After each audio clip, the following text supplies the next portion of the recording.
Hello friend, welcome to back my new vlog. कैसे हैं आप लोग? आई होप सभी अच्छे होंगे। हाँ, इस समय आया है कलर। स्वागत है आप सभी का हमारे चैनल पे। अर्चुराज सिंह 511। तो अभी मैं आ चुकी हूँ फ्रेंड्स आर्मी क्वार्टर्स अपने, और ये तो मैं दिल्ली में पूजा कर रही थी। हाँ, तो दुनिया जाना पड़े। और ये देखिए हमारी पूजा स्टार्ट हो चुकी है।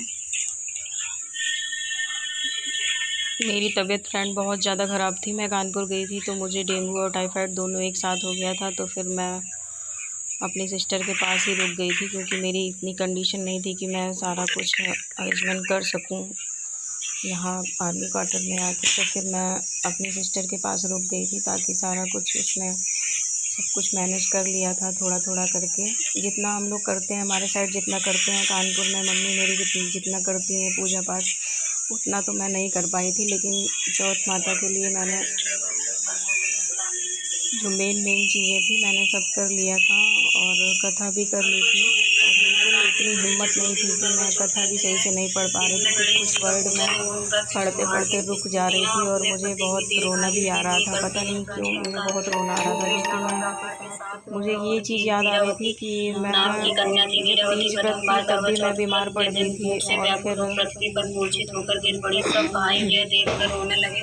तब जल से मुंह को धुलाकर एक भाई जब वट के मैं वृक्ष पर चढ़ गया। जन्माष्टमी का उसने व्रत थी जल्दी तो से जन्माष्टमी में भी बहुत ज़्यादा दिखाकर बहन से कहा बीमारी कि थी। बस चंद्रमा थोड़ा सा उतर शाम को आया है। नॉर्मल उस हुई तो टेबलेट खा के उस कान्हा का अग्नि बर्थडे को किया। फिर चंद्रमा उसके बाद समझकर यही हाल मेरा तीज पे रहा। छोड़कर चंद्रमा को अर्घ देकर भोजन के लिए आज बैठ गई। पहले गौर में नहीं बाहर थी। निकला, दूसरे गौर में छींक आई, तीसरे गौर में ससुराल बस से बुलावा आ गया। मैं जैसे तैसे मैं कथा कर रही थी। बस माता रानी से भूल चूक गलती मैंने मान ली थी बाद में।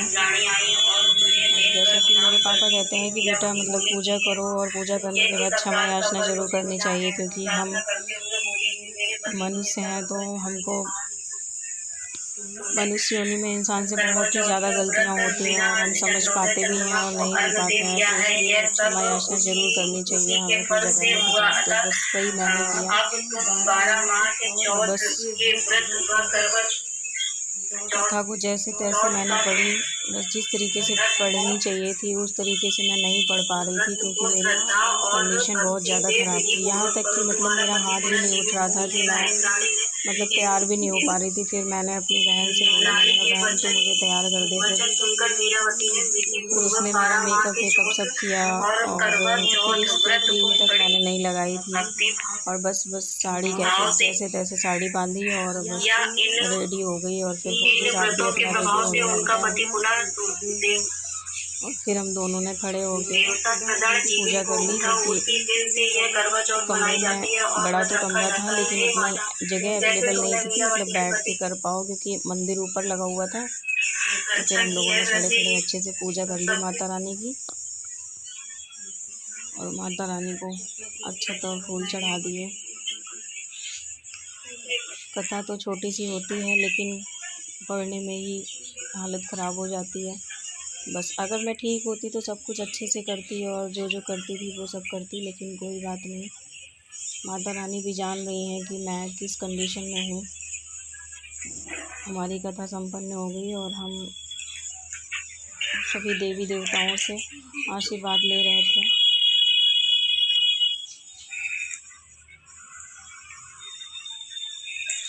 माता रानी जिस तरीके आपने वीरावती सुहाग की रक्षा की, उस तरीके से हमारे और हमारे घर में सभी के, और हमारे जितने फैन सबके सुहाग की रक्षा की।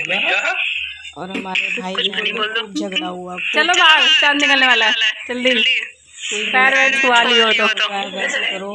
बस इसी में दोनों की बहस होती रही जब तक हमारा पूरा करवा चौथ का व्रत संपन्न नहीं हो गया।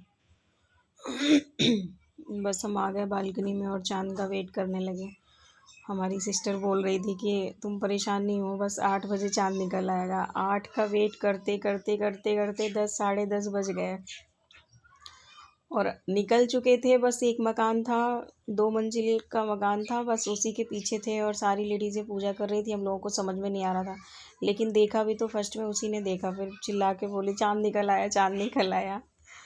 तो बस फिर हम लोगों ने कहने से नहीं, लेकिन जब सामने आ गए थे फिर चंद्रमा भगवान, तो फिर उनको देख के हमने अर्घ दिया और फिर उसके बाद जैसे जैसे पूजा पाठ होती है वैसे वैसे हमने पूजा की। ये रहे हमारे भाई साहब, पूरा अरेंजमेंट करवा रहे थे और बस जीजा जी को पकड़ के अपने खींच रहे थे, इधर खड़े हो उधर खड़े हो। जीजा जी इनके परेशान हो चुके थे, कह रहे थे यार नचा डाला तुम लोगों ने आज। इनको पूजा पाठ में बैठा लो तो बस उतनी ही देर हाथ जोड़ के बैठे रहेंगे जितनी देर कथा होती रहेगी, बस सुन के फट भागते हैं, 2 मिनट रुकते नहीं हैं, इनको ज़बरदस्ती पकड़ के बिठाना पड़ता है।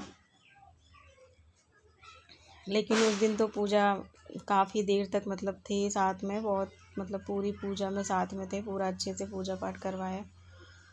और फिर शाम को उनको ड्यूटी भी जाना था, फिर फटाफट पूजा करने के बाद भाग लिए, मुझे पता भी नहीं चला कब भर में निकल लिए। वैसे तो शॉर्ट में आपने हमारा लुक देखा ही होगा, कैसी लग रही थी कैसी नहीं लग रही थी, तो फिर आप लोगों ने, कुछ लोगों ने बताया कुछ लोगों ने नहीं बताया, तो आप लोग ज़रूर बताइएगा कि मैं कैसी लग रही थी। इतनी बड़ी बीमारी से ठीक होने के बाद कौन ठीक लगता है, लेकिन फिर भी मेरी सिस्टर ने मुझे इतने अच्छे से तैयार किया था कि बस मैं लग रही थी अच्छी। और ये जो साड़ी पहन रखी है, ये साड़ी हमने कहा था आपसे, एक व्लॉग में बताया था कि हमारे भैया तिरुवनंतपुरम बालाजी गए थे, तो वहाँ से उन्होंने मेरे लिए ये साड़ी सेलेक्ट की थी। तो बस मैंने फिर, मेरा प्लान था रेड कलर लेने का, लेकिन रेड कलर साड़ी लेके आई थी मैं, फिर वापस कर दी। मैंने कहा रेड तो मैं पहन चुकी हूँ, रेड ऑरेंज मैरून, तो फिर मैंने कहा इस बार कुछ नया करती हूँ, तो फिर मैंने इस बार ये साड़ी डाली थी। और रोशनी नहीं नज़र आ रही थी, फौजी साहब माचिस जला के मेरे फेस के सामने कर रहे थे। फुल कलाकारी उस दिन। चंद्रमा भगवान निकल आए हैं और बस मैं पूजा स्टार्ट कर रही हूँ, स्टेप बाय स्टेप गौरी माता रख रही हूँ, बस गौरी माता को सिंदूर चढ़ा रही हूँ। हमारे साइड जैसे जो भी पूजा होती है वैसे मैं कर रही हूँ धीरे धीरे। मैंने आप लोगों को बताया भी था कि मतलब इतनी ज़्यादा तबीयत ठीक नहीं थी कि मैं पूरा विधि विधान से कर पाऊँ, तो आधी चीज़ें मैं भूल भी रही थी और आधी चीज़ें याद भी आ रही थी। तो बस मेन माता रानी की पूजा कर ली, मेन जो होती है। और मुझे नहीं पता कि मैं क्या भूली हूँ क्या याद है, लेकिन जितना मेरी मम्मी करती थी उतना मैंने किया है। और फटाफट मैं पूजा कर रही हूँ स्टेप बाय स्टेप जो भी है।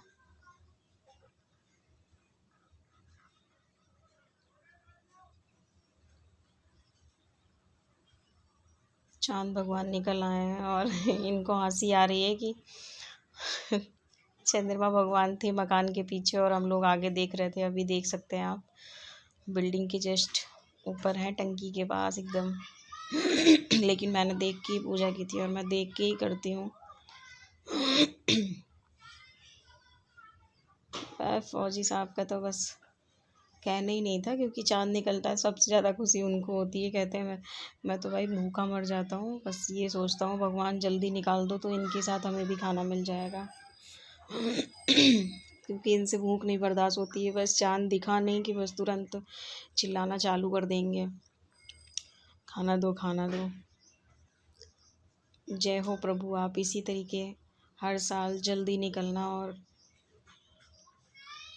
हर घर में आपकी रोशनी इसी तरीके बनी रहे और सारी माताओं और बहनों का सुहाग अमर रहे। सभी अपने अपने सुहाग के साथ अच्छे से जीवन यापन करें, मेरी यही मनोकामना है।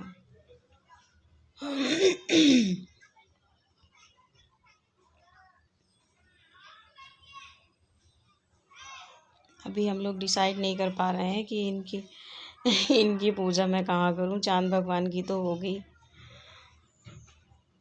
कोई कह रहा है ऐसे खड़े हो जाओ, कोई कह रहा है ऐसे खड़े होना चाहिए बस। क्योंकि तबीयत नहीं सही रहती है ना, तो खुद का माइंड बिल्कुल काम नहीं करता है, क्या करना है क्या नहीं करना है। फिर भाई बहन ने कहा कि ऐसे खड़े हो जाओ, इधर पूरा पश्चिम का वो है, तो बस ऐसे खड़े करके मैंने टीका कर दिया फौजी साहब को और माला पहना दिया। और हर साल मिठाई पहले इनको खिलाती थी, फिर ये मुझे खिला के पानी पिलाते थे। इस बार मैं खिलाना ही भूल गई। मुझे बाद में याद आया कि मैंने तो इनको मिठाई खिलाई ही नहीं।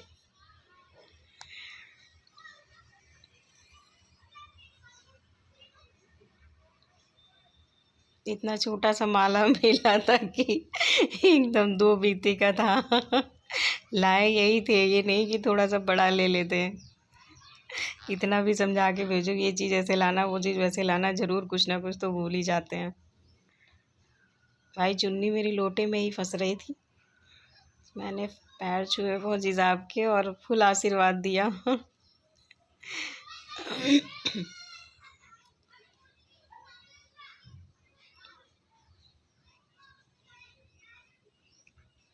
माता रानी की कृपा से हमारी पूजा संपन्न हुई। अगर पति पानी पिला दे व्रत के बाद तो पूरी पूजा संपन्न हो जाती है, क्योंकि पूजा करने के बाद ही हम पहले चांद की पूजा करते हैं, फिर अपने घर वाले चांद की पूजा करते हैं। तो वीडियो हमारी कैसी लगी प्लीज़ आप लोग ज़रूर बताइएगा, और लाइक कमेंट शेयर ज़रूर करिएगा। हमारे सारे ब्लॉग को ज़रूर वॉच करिए प्लीज़ प्लीज़, ज़्यादा से ज़्यादा। और हमें इसी तरीके सपोर्ट करते रहिए, हमारे ब्लॉग देखते रहिए। Thank you for watching. Arjuraj Singh 511।